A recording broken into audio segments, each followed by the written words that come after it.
남자는 왜 빨리 그리고 초라하게 죽을까요?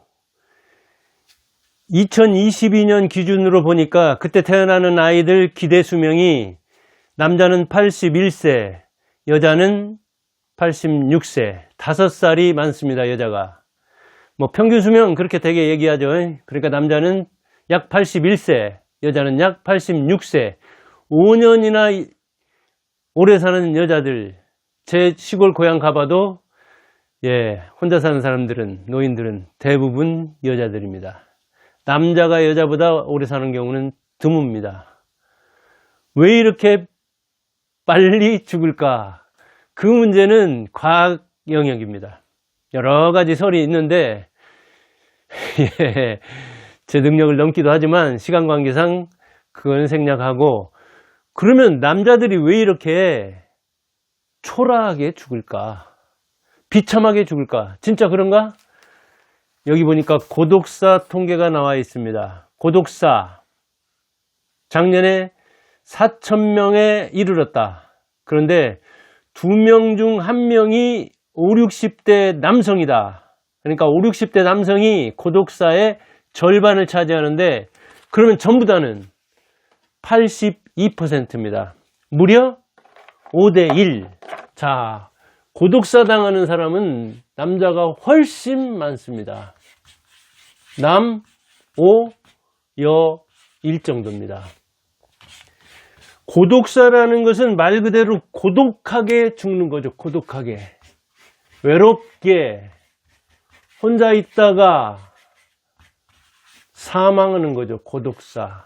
법률상으로는 임종을 하는데 병사나 자살로 임종한 다음에 3일, 72시간, 3일이 지난 다음에 발견되는 그런 사망자를 고독사자, 그렇게 말하고 고독사라고 이야기합니다. 법률상으로는. 그러니까 임종 직전에 누구한테 연락해서가 아니라, 임종 직전에 누가 연락이 받는데 안 돼서 발견한 게 아니라 3일 지나서, 최소입니다. 그러나 몇 달 지나서 발견되는 수도 있고 그러죠. 그런 사람을 고독사자라고 하는데, 고독사자의 5배를 남자가 차지한다고. 여자보다 5배나 많이. 82%. 대부분이 남자들이 고독사를 당한다고요. 이거 비참하게 죽는 거잖아요. 왜?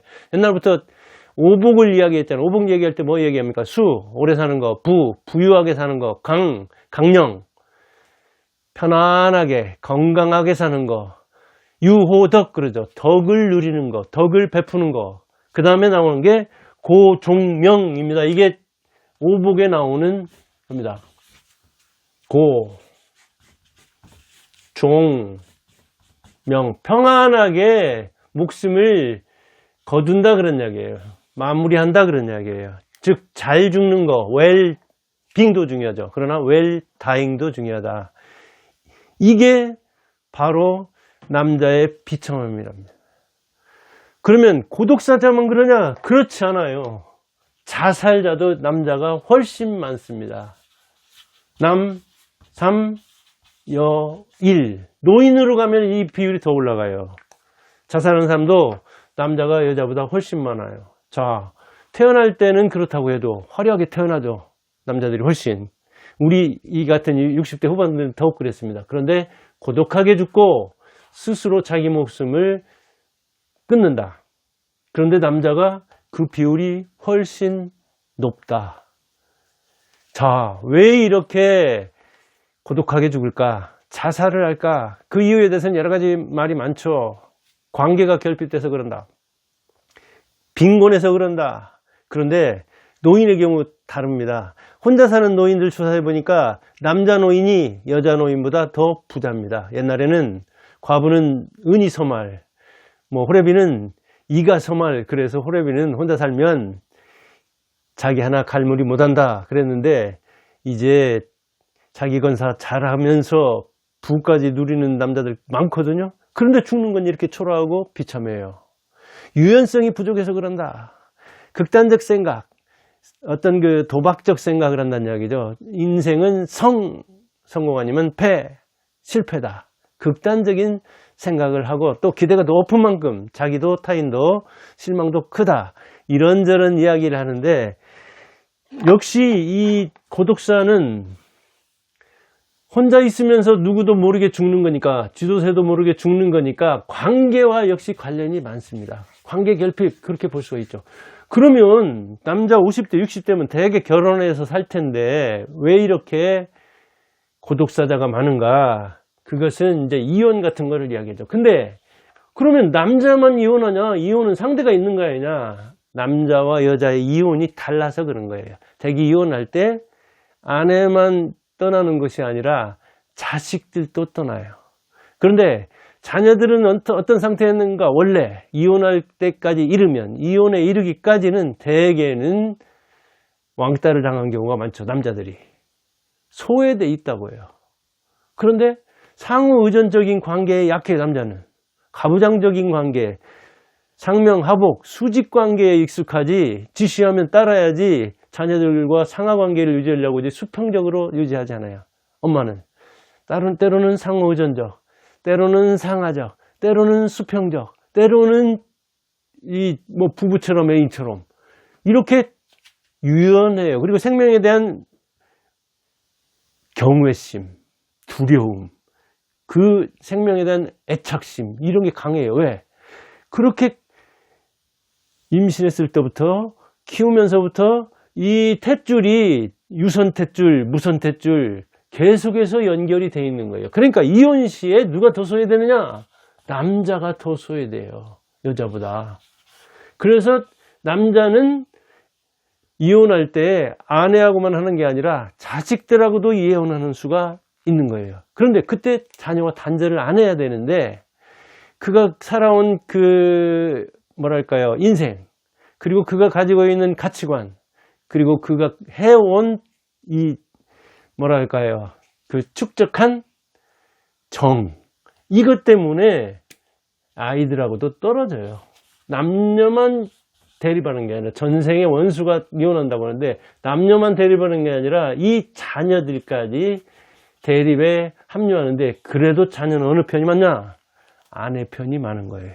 그러니까 이혼한 다음에는 관계가 아내하고만 떨어지는 게 아니라 자식들하고 더욱더 이 아내는 이제 자기 편을 끌어들이려고 또 그런 측면이 또 있고 그러죠. 그렇지 않아도 애착이 부족한 남자가 밖으로만 떠들던 남자가 이혼하면은 한 사람하고만 하는 게 아니라 아예 가족 사이에서는 이제 섬이 돼버리는 거죠. 그런데 자녀가 이렇게 그 뭐랄까 떨어져 나가면 형제라도 괜찮아요. 형제. 근데 형제들 속에서도 남자 여자 자 제가 60대 후반 우리 아내가 60대 초반 한 사람 그 장인어른이 돌산 양반입니다. 돌산 그전에는 여수하고 이 단절 섬이었죠. 돌산은 그래서 배로 와가지고 근데 셋째거든요. 위로 누나 둘 배로 와서 이 전주까지 왔는데 할머니가 셋째도 아마 셋째는 기대를 많이 했는 거 봐요. 이제 뭐 배불러 오는 형태라든가 뭐 그런 것들은 해서 옛날 사람들 이 남녀 구분했잖아요. 근데 아들로 기대했는데 아들이 아니니까 돌산서부터 정말 아마 하루가 멀다 고 온 사람이 그 할머니가 금방 실망해서 갔다는 거예요. 옛날 얘기예요. 저도 시골 사는 이 동네에서 아들 낳으려고 10명 안팎 딸 낳는 거 많이 봤고 대여섯 명 중에 아들이 하나다 그러면 보배처럼 누나들도 여동생들도 뭐 털끝이라도 건네면 난리가 나죠. 걔하고 누구하고 싸웠다 하면 그냥 누나들이 다 덤비고 이런 시골에서 살았거든요. 그런 문화에서 옛날 얘기가 아닙니다. 그런 속에서 살았어요. 형제 중에서. 그리고 형제가 많다. 저는 6남매 장남, 5남 1녀의 장남인데 이른바 한 놈 밀어주기 작전을 했죠. 한 놈 밀어주기 작전. 왜? 다 가르칠 수는 없으니까 그 중에 똘똘한 놈 한 놈 밀어주면 그가 집안에 대들보요 기둥이 되리라고 생각한 거죠. 그 성공 사례가 누구입니까? 정주영 같은 사람이잖아요. 형제가 막 9명이었던가요? 근데 성공하니까 집안이 다 일어났잖아요.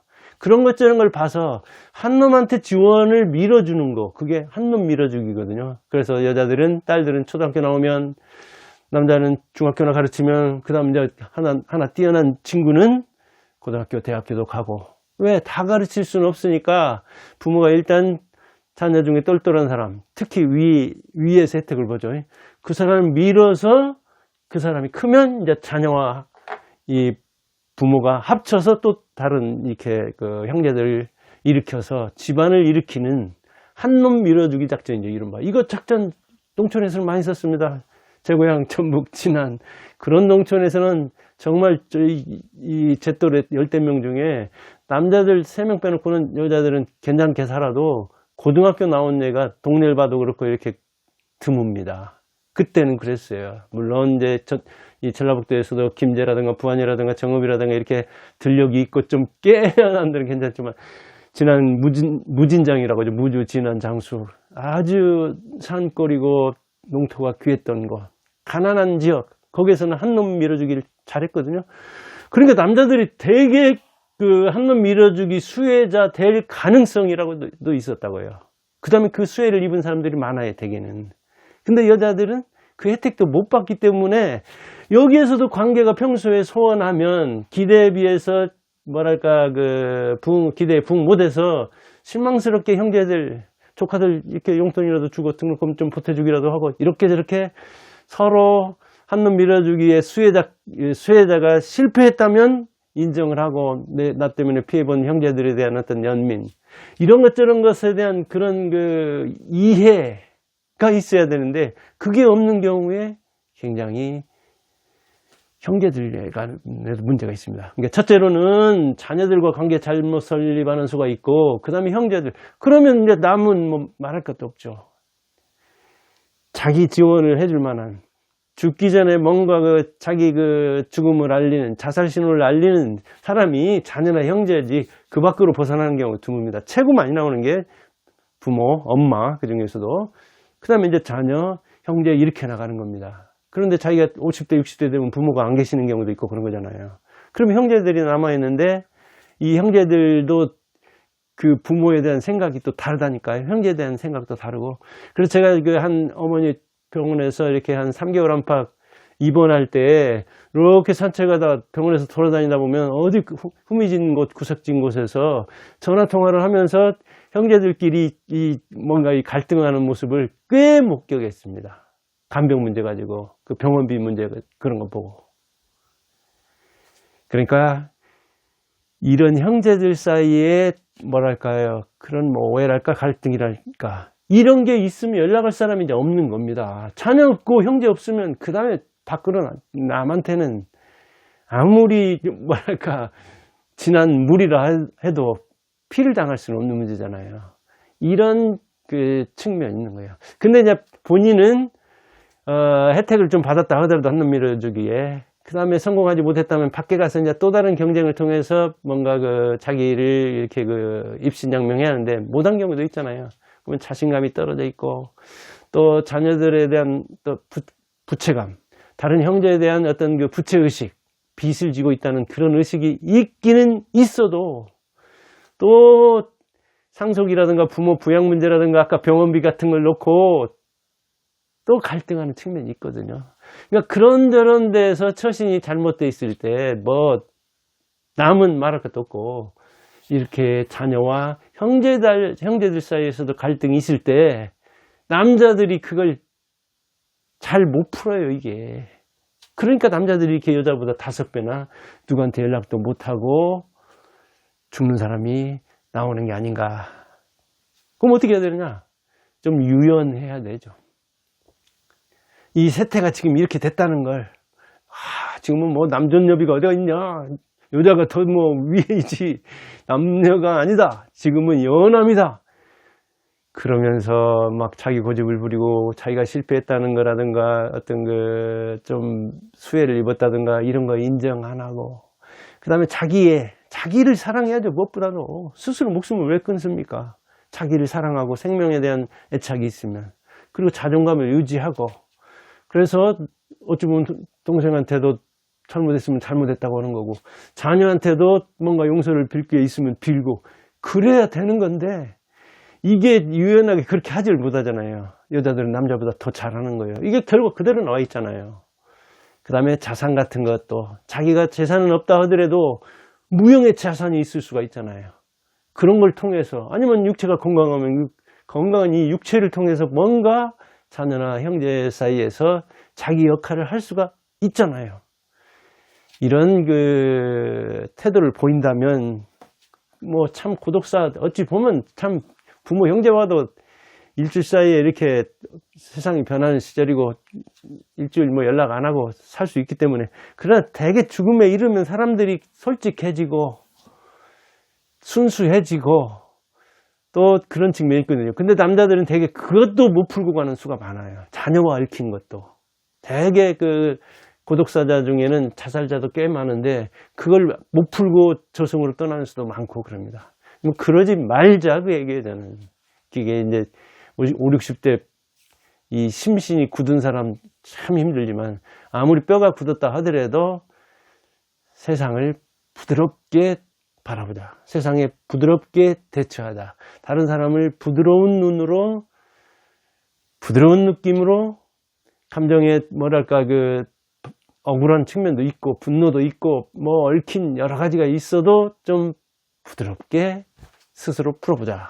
그런 이야기를 하고 싶습니다. 남자는 왜 빨리 죽는가? 그건 이제 과학의 문제, 의학의 문제고 그다음 왜 비참하게 죽는가 하는 문제도 얘기했는데 되게 관계라는 측면에서 보면 이 가족 아주 작은 자기 그 자녀와의 관계, 그 다음에 조금 넓히면 부모 형제와의 관계, 그 속에서 자기 잘못 있으면 인정하자. 그리고 적어도 죽기 직전에는 누구한텐가 연락을 할 만한 사람이 있어야 되지. 바깥은 그만두고 가족 내에서라도 그런 관계를 유지하자 하는 이야기를 해봤습니다. 오늘 인생여행 가치가 뭐 잘해서 이런 얘기하는 게 아니라 잘못해서 많이 배우기 때문에 실패해서 많이 배우기 때문에 저도 시행착오를 많이 겪은 다음에 하는 이야기입니다. 감사합니다.